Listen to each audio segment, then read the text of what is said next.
నేను ఒక రహస్యం చెప్తాను. నేను ఆశ్చర్యపోయాను. తూర్పుగోదావరి జిల్లాలో మల్లవరం అని ఒక క్షేత్రం ఉంది. అక్కడ సుబ్రహ్మణ్యుడు, ప్రత్యక్ష సుబ్రహ్మణ్యుడు, ఇంతలా పాము కోనేటిలో స్నానం చేసి శివలింగాన్ని చుట్టుకుని ఉంటుంది. అది పిల్లలు పుట్టని వాళ్ళు వెళ్ళి నమస్కారం చేస్తే పిల్లలు పుట్టారు. డాక్టర్లు పిల్లలు పుట్టరని సర్టిఫై చేసిన వాళ్ళకి పుట్టారు. ముఖ్యమంత్రులు కూడా వెళ్ళారు పీఠాధిపతులు అక్కడికి.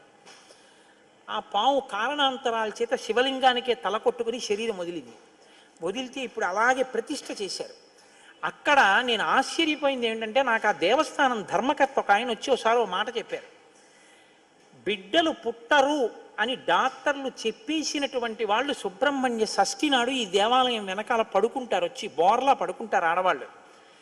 వాళ్ళకి కునుకు పడుతుంది, కునుకు పడ్డాక లేపేస్తాం. ఆ మరుసటి సంవత్సరం వాళ్ళు పసిపిల్లల్ని పట్టుకుని వస్తారండి అని చెప్పారు. నాకు అపనమ్మకం కాదు, చూడాలనిపించింది. మీరు కూడా వచ్చారేమో గోపాలకృష్ణ గారు నాతో. కాకినాడ నుంచి చాలామందిని కలిసి సుబ్రహ్మణ్య భుజంగ స్తోత్రం చేశారు శంకర భగవత్పాదులు. సుబ్రహ్మణ్య షష్ఠి నాడు ఆ దేవాలయంలో చదువుదామని అందరం కలిసి వెళ్ళాం. ఆ రోజు వాళ్ళు నా ప్రసంగం కూడా అక్కడ ఏర్పాటు చేశారు. మీరు నమ్మరు, నేను తెల్లబోయానండి. ఎంతంత సంపన్న కుటుంబాల వాళ్ళు బిడ్డలు పుట్టరు అని బెంగ పెట్టుకున్న తల్లులు చంటి పిల్లలతో ఎంతో సంతోషంగా వచ్చి ఆయనకి నమస్కారం చేసుకుని, అబద్ధం కాదు, నేను ఎంతో మందిని అక్కడ అడిగాను, ఏమమ్మా మీకు ఈయన వలనే కలిగిందా సంతానం అని. ఖచ్చితంగా మేము ఆయన వలనే ఈ అనుగ్రహాన్ని పొందామని ఆ అదృష్టాన్ని పొందారు.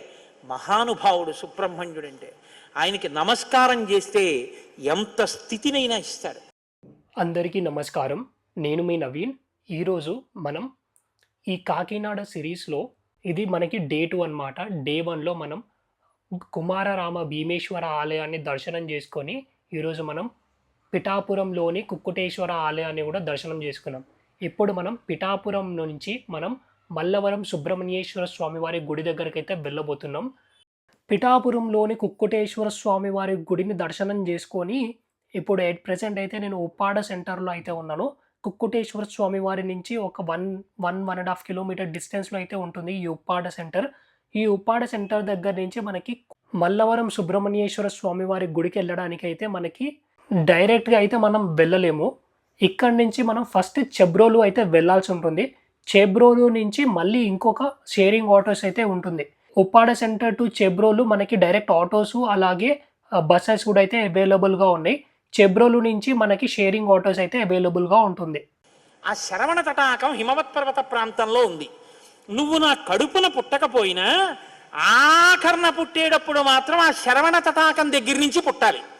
నీ మంత్రం కూడా ఆ తటాకం నా పేరు మీదే ఉండాలి. అందుకే ఆయన మంత్రం శరవణ భవ సుబ్రహ్మణ్యుడికి. అంటే ఆయన అన్నాడు, అమ్మ తప్పకుండా అలా నేను పరమశివుని యొక్క తేజస్సు చేత నీ తటాకంలోంచి పుడతాను. పంచభూతాత్మకం పరమశివ లక్షణం కదా. అందుకని పృథివీస్వరూపంగా, అగ్నిస్వరూపంగా, వాయుస్వరూపంగా, జలస్వరూపంగా, ఆకాశస్వరూపంగా 5 స్వరూపాలతో పార్వతీ పరమేశ్వర సమాగమ స్వరూపంగా శివశక్తుల యొక్క సమ్మేళనానికి పుట్టినటువంటి మెరుపు తీగల లోకంలో బ్రహ్మజ్ఞానాన్ని బోధ చెయ్యడం కోసమని, దేవసేనాపతిని కావడం కోసం, రాక్షస సంహారం చెయ్యడం కోసం మీకు పుత్రుడిగా పుడతానమ్మా అని సనత్కుమారుల వారు పరమశివుడికి వరం ఇచ్చారు. అందుకని ఆ వరం నెరవేరాలంటే పార్వతీ పరమేశ్వర సమాగమం జరిగి పార్వతీదేవిలోకి వెళ్ళకూడదు తేజస్సు. దేవతల సంఖ్య కూడా అనంతంగా పెరిగిపోతే రేపొద్దున్న ఉపాసనలు కష్టం అవుతాయి. అందుకని నాటకీయ సన్నివేశం సృష్టింపబడాలంటే దేవతలు వెళ్ళి ప్రార్థన చేయాలి. ప్రార్థన చేసి శివ తేజస్సు భూమి మీద పడాలి. అది అగ్నిహోత్రంలోకి వెళ్ళాలి. ఇది పంచభూతాత్మకమై ఆయన షణ్ముఖ స్వరూపంతో పైకి రావాలి. వచ్చి స్వామి అని పేరు పెట్టుకోవాలి. స్వామి అన్న పేరు కేవలం సుబ్రహ్మణ్యుడిది. అందరికీ నమస్కారం. నేను మీ నవీన్. సో ఈరోజైతే మనం చాగంటి గారు చెప్పిన తూర్పుగోదావరి జిల్లాలో ఉన్నటువంటి సుబ్రహ్మణ్యేశ్వర స్వామివారు, మల్లవరం సుబ్రహ్మణ్యేశ్వర స్వామివారి గుడి దగ్గరికి అయితే వచ్చాము. సో ఈరోజైతే మనం ఒకసారి ఈ క్లిప్ అయితే వినండి. చాగంటి కోటేశ్వరరావు గారు ఏం చెప్పారు మల్లవరం సుబ్రహ్మణ్యేశ్వర స్వామివారి గురించి. ఎక్కడెక్కడ సుబ్రహ్మణ్యుడి పేరు చెప్తామో, ఎక్కడెక్కడ తలుచుకుంటామో అక్కడక్కడ సంతానం మనకు ఏ విధమైన ప్రమాదం రాదు. సుబ్రహ్మణ్యుడికి నమస్కారం చేస్తే కుజగ్రహ దోషం కూడా ఉపశమిస్తుంది. ఎక్కడెక్కడ షణ్ముఖుణ్ణి ఆరాధన చేస్తారో అక్కడ ఐశ్వర్యం పరిడవిల్లుతుంది. గంగలో ప్రవేశపెట్టాడు కాబట్టి పావకి, శరవణములు అంటే రెల్లుదుబ్బుల్లోంచి పుట్టాడు కాబట్టి శరవణ భవ, ఎప్పుడు శుద్ధమైనటువంటి బ్రహ్మణ్య జ్ఞానంతో ఉంటాడు కాబట్టి సుబ్రహ్మణ్యం, తల్లి కడుపులోంచి స్ఖలనమై పుట్టాడు కాబట్టి స్కందుడు, ఆయన ఉత్పత్తి చేతనే ఇన్ని పేర్లతో వచ్చాడు. సో ఎట్ ప్రెజెంట్ అయితే మనం గుడి లోపలికి వెళ్ళి మనం సుబ్రహ్మణ్యేశ్వర స్వామివారిని కూడా దర్శించుకుందాం. అలాగే ఇక్కడ మనకి స్వామివారి పుష్కరిణి కూడా ఉంది. అలాగే మనం ఇప్పుడైతే లోపలికైతే వెళ్ళి దర్శనం అయితే చేసుకుందాం. శ్రీ సుబ్రహ్మణ్యేశ్వర స్వామివారి దేవస్థానం అలవేలి మల్లవరం. పైన మనకి శివుడు, ఇంకా శివుడి మెడలో పాము, సుబ్రహ్మణ్యేశ్వర స్వామివారు ఇలాగుంది బయట అంతా.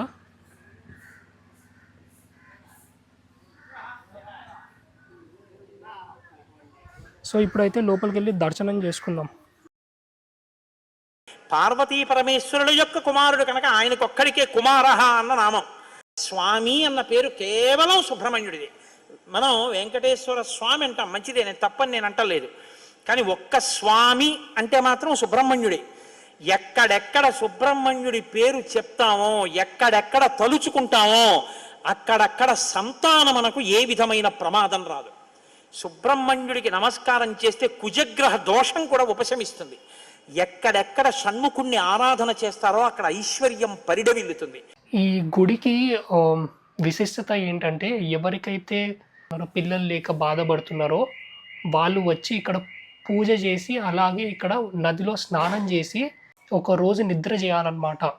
ఇక్కడ నిద్ర చేస్తే వాళ్ళు ఒక సంవత్సరం తిరిగే లోపులు వాళ్ళకైతే పిల్లలు పుడతారు అని చెప్పి మనకి ఇక్కడ ప్రూఫ్స్తో సహా ఆఖరికి అర్చకులు వారైతే నాకు చెప్పారు. ముస్లిమ్స్ వాళ్ళు కూడా వచ్చి వాళ్ళు ఇక్కడ ఒక రోజు వచ్చి స్వామివారికి పూజ చేసి అప్పుడు ఇక్కడ స్టే చేసి అప్పుడు సంవత్సరం తర్వాత వాళ్ళకి పిల్లలు కూడా పుట్టారనమాట. అందుకే షణ్ముఖుడికి ఉన్న గొప్పతనం ఏమిటో తెలుసా అండి? ఆయనకి ఒక గొప్ప విజయాన్ని సాధించాడు షణ్ముఖుడు ఒక్కడే.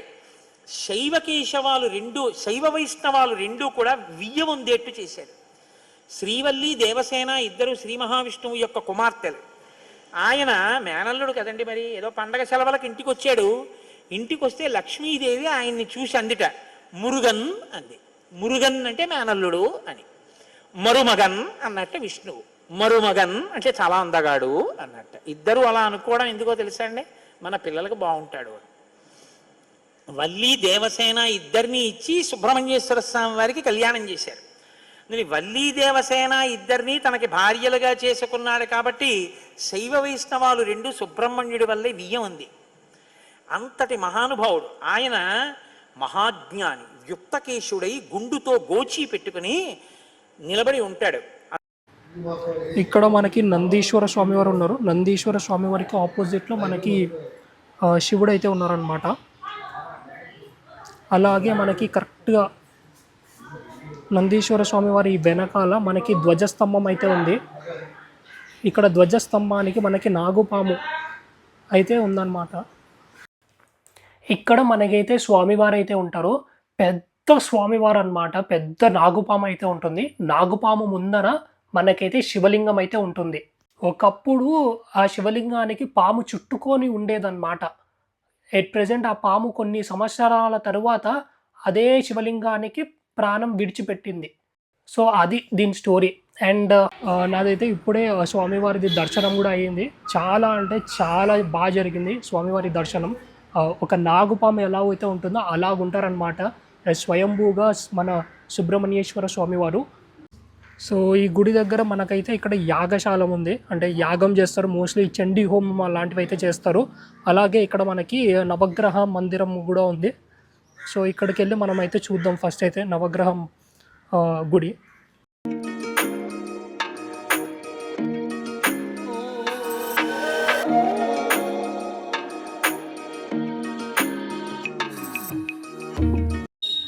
సో ఎట్ ప్రెజెంట్ అయితే మనం ముందుకు ఈ ఆలయానికి చాలా ఉప ఆలయాలు అయితే ఉన్నాయని చెప్పాను కదా. సో నెక్స్ట్ ఉప ఆలయం మనకైతే ఆంజనేయ స్వామి వారు ఉన్నారు. పదండి, ఇదిగోండి, ఇది ఆంజనేయ స్వామి వారి మందిరం.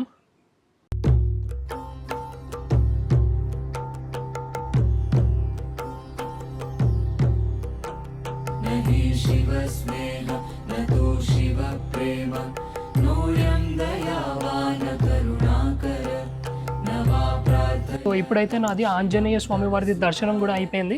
ఇప్పుడు నెక్స్ట్ ఉపాలయం లోపలికి అయితే వెళ్దాం పదండి. చూడండి, నా వెనుకలో ఉన్నది సుబ్రహ్మణ్యేశ్వర స్వామివారి స్వయంభూగా వెలిసిన మల్లవరం సుబ్రహ్మణ్యేశ్వర స్వామివారు. అదైతే చాలా అంటే చాలా బాగా దర్శనం జరిగింది. చూడండి, మొత్తం ప్రకృతి అందాలతోనే మనకైతే ఈ గుడి అయితే ఉంటుంది. మొత్తం పొలాల మధ్యలో ఉన్నట్టు ఉంటుంది ఈ గుడి అయితే. అందరూ తప్పకుండా రావాల్సిన గుడి. సో ఇది వచ్చేసి మనకి ఆదిత్య మందిరం. లోపలికి వెళ్ళి దర్శనం చేసుకుందాం. లోపల స్వామివారు దర్శనం చేసుకోండి.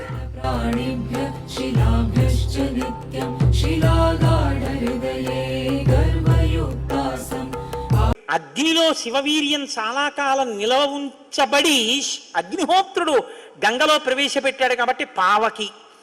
శరవణములు అంటే రెల్లు దుబ్బుల్లోంచి పుట్టాడు కాబట్టి శరవణ భవ. ఎప్పుడు శుద్ధమైనటువంటి బ్రహ్మణ్య జ్ఞానంతో ఉంటాడు కాబట్టి సుబ్రహ్మణ్యం.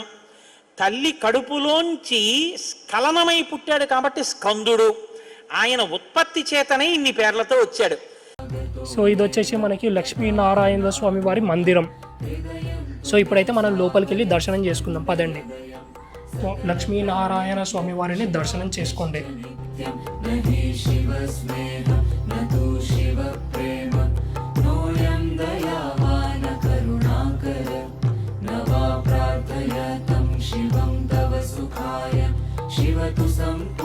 లక్ష్మీనారాయణ స్వామి వారి దర్శనం అయితే అయిపోయింది. ఇప్పుడైతే నెక్స్ట్ ఉపాలయం లోపలికి అయితే వెళ్దాం పదండి.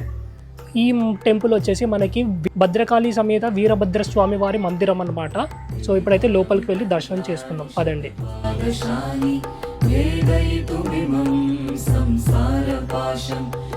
వీరభద్రుడు అలాగే భద్రకాళి మాత వీళ్ళిద్దరిని కూడా దర్శనం అయితే చేసుకోండి. జై వీరభద్ర స్వామి, జై భద్రకాళి మాత.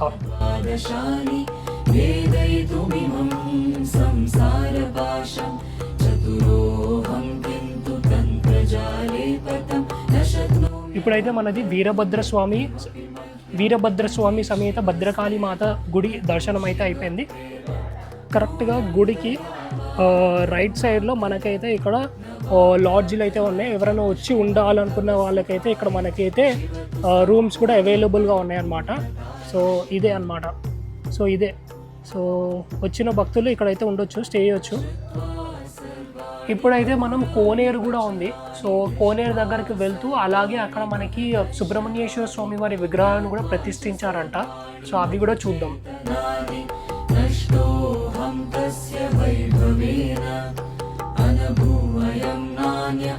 తులసి మాత అమ్మవారు.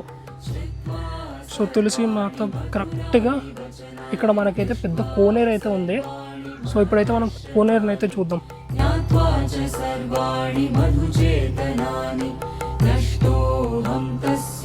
సుబ్రహ్మణ్యేశ్వర స్వామి వారు దర్శనం చేసుకోండి. ఓం నమో సుబ్రహ్మణ్యేశ్వర స్వామియే నమః.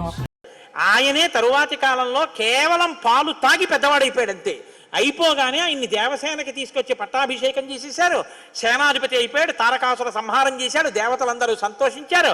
అమ్మ అందమంతా మూర్తీభవించి ఉంటుంది. అందుకే ఇంతంత బుగ్గలు, ఎర్రటి మనిషి, ఆహారాలు, చిన్న పట్టుబట్ట, ఎప్పుడు అమ్మ శక్తి అంతా చేతిలో శూలంగా పట్టుకుని ఆ కుక్కుట ధ్వజం ఆ నెమలి మీద కూర్చుంటే ముద్దులు మూట కడుతూ ఎంత అందంగా ఉంటాడో. అందుకే సుబ్రహ్మణ్యేశ్వర స్వామి వారి యొక్క మూర్తి వంక అదే పనిగా చూసినా కూడా సత్సంతానం కలుగుతుంది. నా వెనకాల కోనేరు చూడండి ఎంత బాగుందో. అలాగే మనకి మధ్యలో కుమార్ కార్తికేయ స్వామివారు అంటే సుబ్రహ్మణ్యేశ్వర స్వామివారు కూడా ఉన్నారు. ఇలా ఉంది కోనేరు అయితే. వచ్చిన భక్తులందరూ చాలామంది ఇక్కడ ఎవరైతే సంతానం లేదని బాధపడుతున్నారో వాళ్ళందరూ వచ్చి ముందుగా ఈ కోనేరులో అయితే ఇక్కడ స్నానం చేసుకొని అప్పుడు గుడి లోపలికి వెళ్ళి దర్శనం అయితే చేస్తారు. మీకు ఆ ప్రాసెస్ అంతా కూడా మీకు ఇందాక చెప్పాను, ఒకసారి అయితే చూడండి.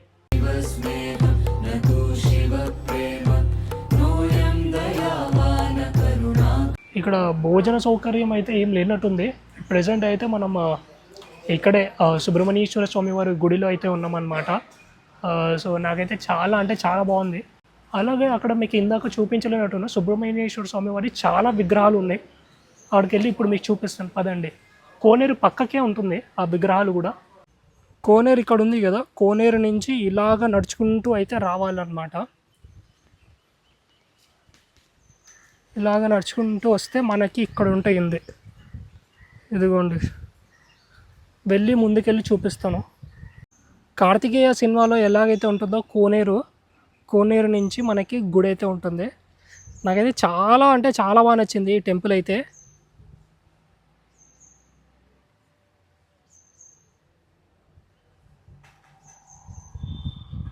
అలాగే ఇక్కడ మనకి చాలా కొన్ని ప్రతిష్టం చేసిన మనకి సుబ్రహ్మణ్యేశ్వర స్వామి వారి విగ్రహాలు అయితే ఉన్నాయి. లైన్గా మీకు చూపించుకుంటూ వెళ్తాను ఒక్కొక్కటి. అద్భుతమైన సౌందర్యంతో ఒక పిల్లవాడు పుట్టి పాల కోసం ఏడ్చాడు.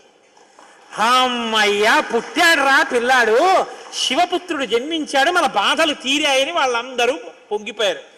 షష్ఠి 6 ముఖాలతో షణ్ముఖుడై పుట్టాడు. ఆ పుట్టినటువంటి వాడు కూడా మహానుభావుడు 6 ముఖాలతో పుట్టాడు కాబట్టి షణ్ముఖుడు. పుట్టిన పిల్లాడికి పాలివ్వాలి, ఆ కృత్తికల్ని పిలిచి మీరు పాలివ్వండి అన్నారు. వాళ్ళన్నారు మేము పాలిస్తాం, కానీ ఇప్పుడు పాలిస్తే కానీ మరి పిల్లాడు బతకడు. కాబట్టి వాళ్ళు అన్నారు మేము పాలిస్తాం, కానీ ఆ పిల్లాడిని మా పేరుతో పిలుస్తారా అన్నారు, మా పిల్లాడని చెప్తారా అన్నారు. అబ్బాయి అలా ఎలా కుదురుతుందండి అన్నారు అనుకోండి. వాళ్ళు పాలివ్వకపోతే పిల్లాడు.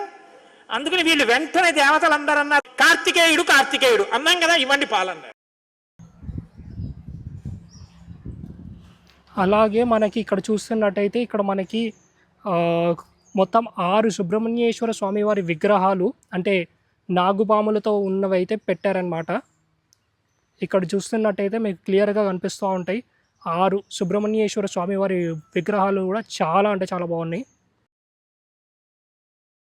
అంతటి మహానుభావుడు సుబ్రహ్మణ్యుడు. ప్రత్యేకించి ఏ కారణం చేతనైనా గర్భం నిలవక బాధపడుతున్న వాళ్ళు, గర్భిణి అయినప్పటికీ కడుపున ఎటువంటి బిడ్డలు పుడతారో తెలియని వాళ్ళు, వాళ్ళ ఆయుర్దాయం బాగుండాలనుకున్న వాళ్ళు, సంతానం క్షేమంగా వృద్ధిలోకి రావాలనుకున్న వాళ్ళు రామాయణాంతర్గతమైన షణ్ముఖోత్పత్తిని విని తీరాలి. సో సుబ్రహ్మణ్యేశ్వర స్వామివారి విగ్రహాలు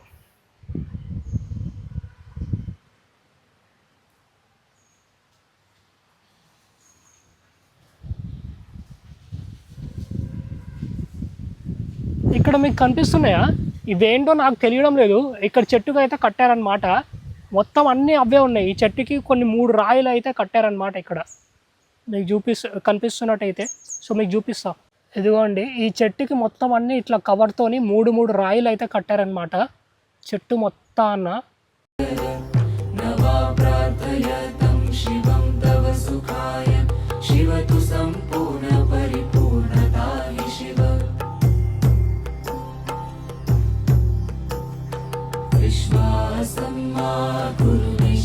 शिवं अस्य निश्चलत्वेन आकृष्टोऽहम् अयमेव मार्गम् इति अमन्येऽहम् अवगतो अधुना. సో దీనితో మన ఈ వీడియో అయితే కంప్లీట్ అయింది. సో నెక్స్ట్ వీడియో వచ్చేంత వరకు నేను మీ నవీన్ సైనింగ్ ఆఫ్. జై సుబ్రహ్మణ్యేశ్వర స్వామి, జై శివశక్తి.